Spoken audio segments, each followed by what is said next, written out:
Hello friends, welcome to my YouTube channel Reena education hub. आज की इस वीडियो में हम सीखेंगे क्लास 11 मैथ के समुच्चय का पूरक, कॉम्प्लीमेंट ऑफ सेट्स। मतलब किसी सेट का जो पूरक होता है, कॉम्प्लीमेंट होता है, वो क्या होता है, इसके बारे में हम जानेंगे। तो हम सबसे पहले देखते हैं कि अगर कोई u है जो क्या है, सार्वत्रिक समुच्चय है, कोई सार्वत्रिक समुच्चय,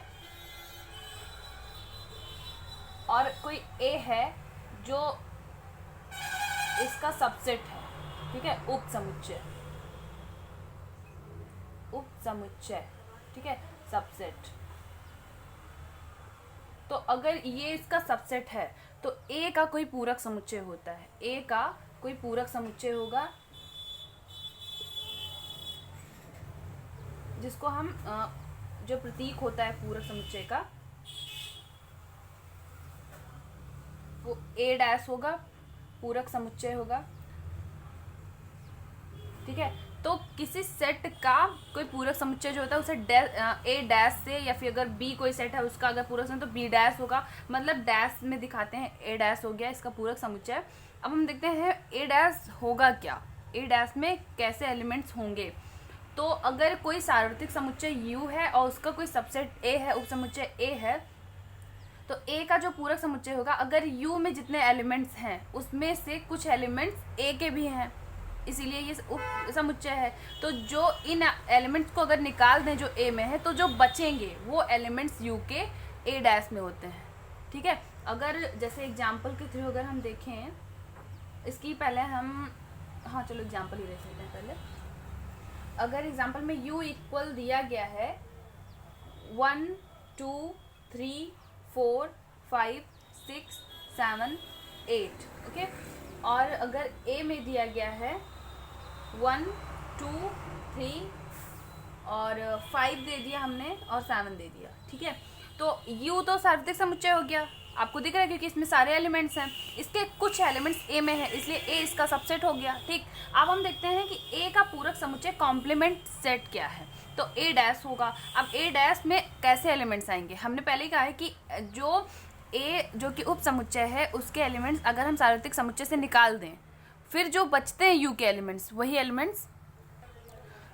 एलिमेंट जो u में बचेंगे वो सारे एलिमेंट्स a डैश में आएंगे। अब 1 हो गया, 2 हो गया, 3, ये 3 एलिमेंट तो a में भी है, 5 भी है, 7 भी है, बचा क्या हमारे पास 4 और 6 एंड 8, 4 6 एंड 8, ये हमारा a डैश में आएगा। a डैश यहाँ पूरक समुच्चय है।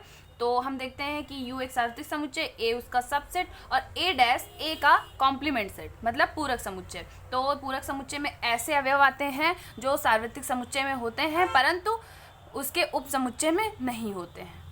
अब इसकी अगर हम परिभाषा देखें, डिफिनीशन, अगर डिफिनीशन देखें तो क्या होगी डिफिनीशन, लिखेंगे हम a dash equal, a dash क्या हमारा पूरक समुच्चय, लिख देते हैं पूरक समुच्चय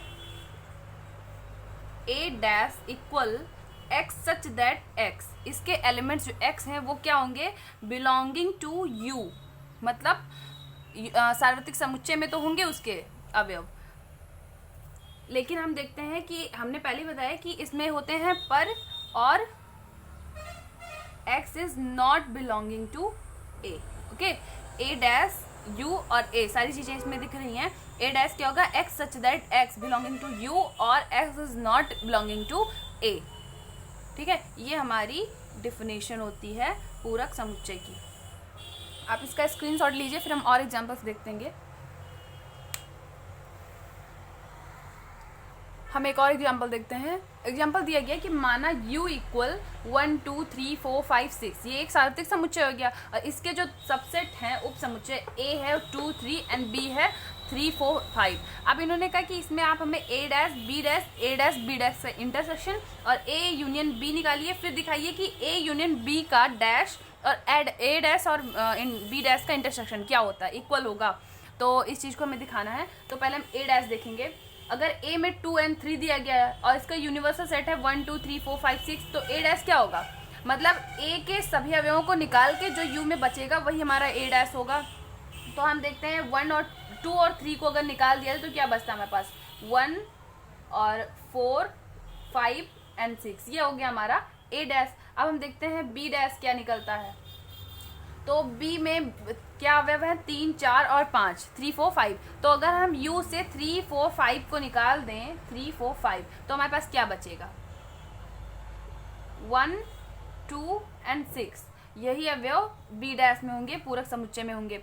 अब हम ए डैश और बी डैश का अगर इंटरसेक्शन निकालें तो क्या निकलेगा, तो ए डैश में 1 4 5 6 है और बी डैश में 1 2 एंड 6 है। तो हम जानते हैं इंटरसेक्शन में क्या होता है कि जो कॉमन होते हैं दो सेट में वही सारे अवयव या एलिमेंट आते हैं। तो अगर इनमें कॉमन देखें तो 1 2 इसमें नहीं है, 4 और 5 इसमें नहीं है, क्या है 1 और 6, मतलब 2 इसमें नहीं था, 1 और 6 दोनों में एक दूसरे में है।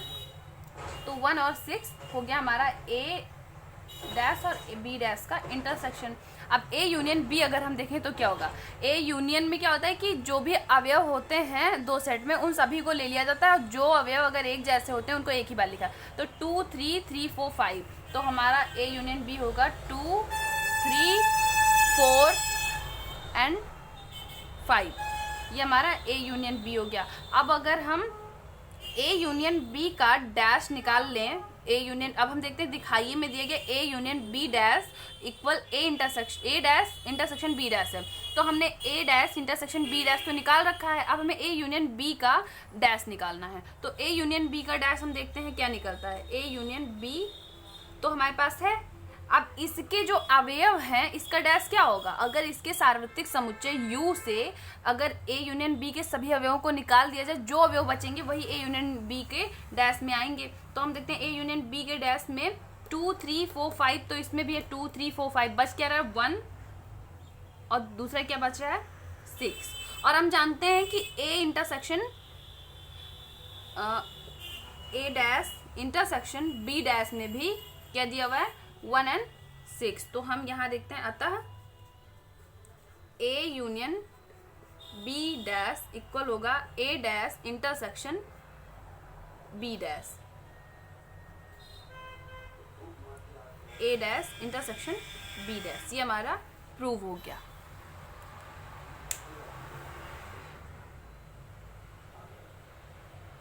अतः हम देखते हैं A यूनियन B का अगर हम डैश निकालें कहीं और ए डैश का और बी डैश का इंटरसेक्शन निकालें तो वो इक्वल होता है। आप इसका स्क्रीनशॉट लीजिए, फिर हम आगे देखते हैं।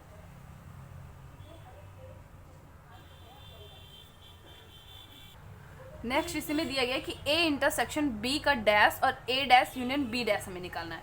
तो ए और बी का अगर हम इंटरसेक्शन देखें तो ए और बी का इंटरसेक्शन क्या होगा, इंटरसेक्शन में कॉमन सेक्शन आते हैं, तो 2 3 इसमें दिया, 3 4 5 इसमें दिया गया। तो अगर इसका इंटरसेक्शन दें तो कॉमन केवल 3 हो रहा है, तो हमें 3 मिल रहा है।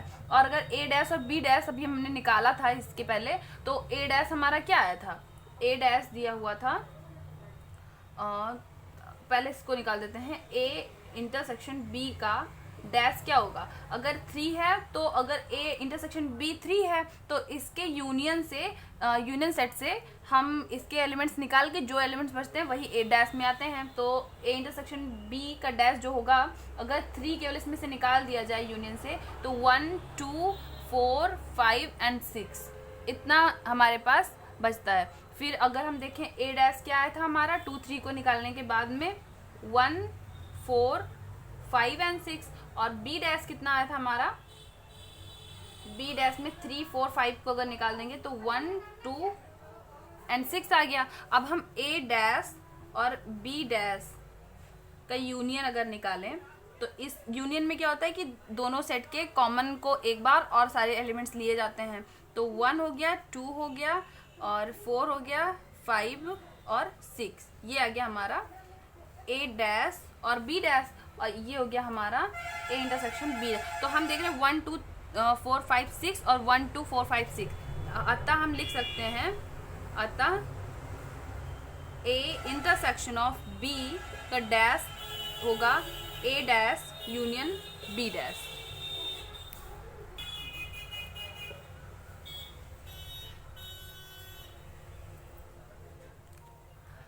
आप इसका भी स्क्रीनशॉट लीजिए।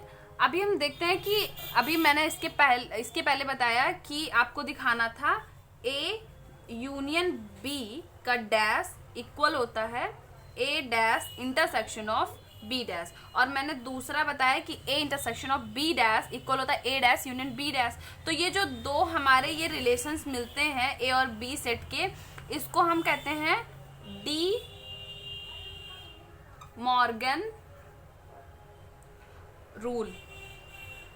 इसको हम डी मॉर्गन रूल कहते हैं, ठीक है। ये जो होगा ए इंटरसेक्शन बी का डैश और A dash union B dash का इक्वल, और ए यूनियन बी का डैश और A dash intersection of B dash जो इक्वल होते हैं, तो इसको हम डी मॉर्गन रूल कहते हैं। ये अगर कोई भी दो सेट हैं और अगर उनके ये संबंध निकाले जाएंगे तो हमेशा इक्वल ही आते हैं। आगे अभी हम देखेंगे, आप इसका भी स्क्रीनशॉट लीजिए और देखिए कि डी मॉर्गन रूल होता क्या है। पूरकों के कुछ गुणधर्म हैं, हम देखेंगे कि जो हमारे सेट के कॉम्प्लीमेंट होते हैं उनकी कुछ प्रॉपर्टीज़ होते हैं, क्वालिटीज़ होती हैं, उनको हमें देखना है। तो पहली क्वालिटी जो होती है उसको हम पूरक नियम कहते हैं। पूरक नियम, ये पूरक नियम क्या है? पूरक नियम में पहला अगर हम देखते हैं तो ए, इसमें दो होते हैं पार्ट। पहला है ए और ए डैश, मतलब अगर कोई सेट है ए और ए डैश उसका पूरक समुच्चय है, तो उसका अगर हम यूनियन निकालेंगे तो हमें यूनियन सेट मिलेगा, ठीक है। हम देखते हैं क्या होता है कि यूनियन सेट होता है, उसका कोई सबसेट होता है, ठीक। तो यूनियन सेट में सबसेट से जो बचते हैं वही तो ए डैश होते हैं। तो अगर ए डैश और ए दोनों को मिला लेंगे तो हमारा यूनियन सेट ही बन जाएगा। और दूसरा इसका होता है ए और इंटरसेक्शन ऑफ ए डैश। तो यूनियन में क्या होता है? ए होता है और जो बचता है वो ए डैश होता है। अगर दोनों को इंटरसेक्शन कर देंगे तो एक दूसरे में तो कुछ ऐसा होता नहीं, बचने के बाद ही जो चीज़ होती है वो ए डैश में आती है, दोनों को मिला के यू बनता है। तो इसमें जो इंटरसेक्शन होगा कॉमन सेक्शन आते हैं, तो कॉमन सेक्शन तो कुछ बचेगा नहीं, कॉमन अवयव कोई होंगे ही नहीं, तो ये हमें रिक्त समुच्चय फाई मिलेगा। अब हम दूसरा रूल देखते हैं। दूसरा अभी मैंने इसके पहले बताया डी मॉर्गन रूल। तो जो डी मॉर्गन रूल है वो डी मॉर्गन एक गणितज्ञ थे, उन्हीं के नाम पर डी मॉर्गन का नाम डी मॉर्गन रूल, उन्होंने ये रूल दिया था, इसलिए उनके नाम पर डी मॉर्गन का नाम रख दिया गया था। डी मॉर्गन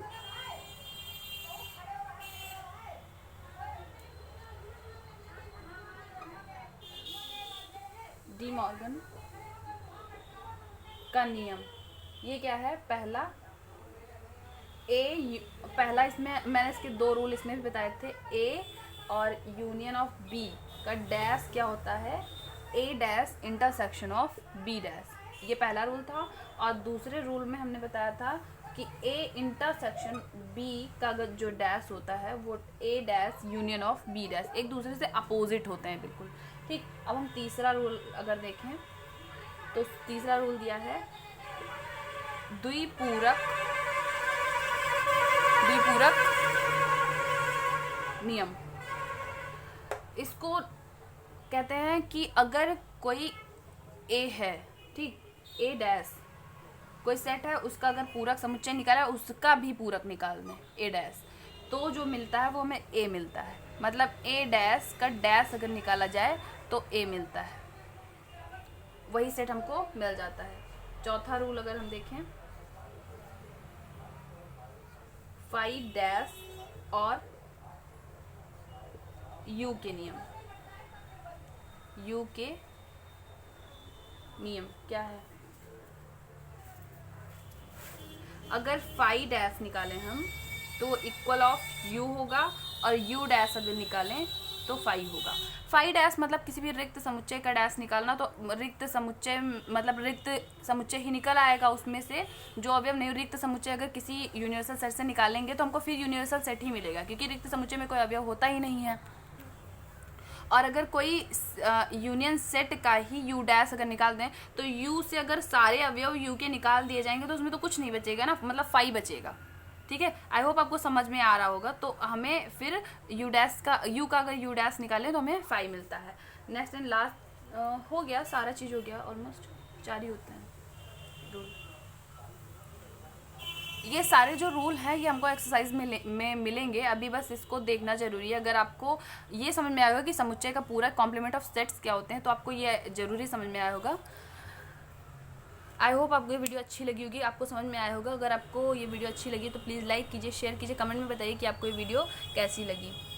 और अगर आपने हमारा चैनल अभी तक सब्सक्राइब नहीं किया तो प्लीज़ सब्सक्राइब कीजिए। Thank you.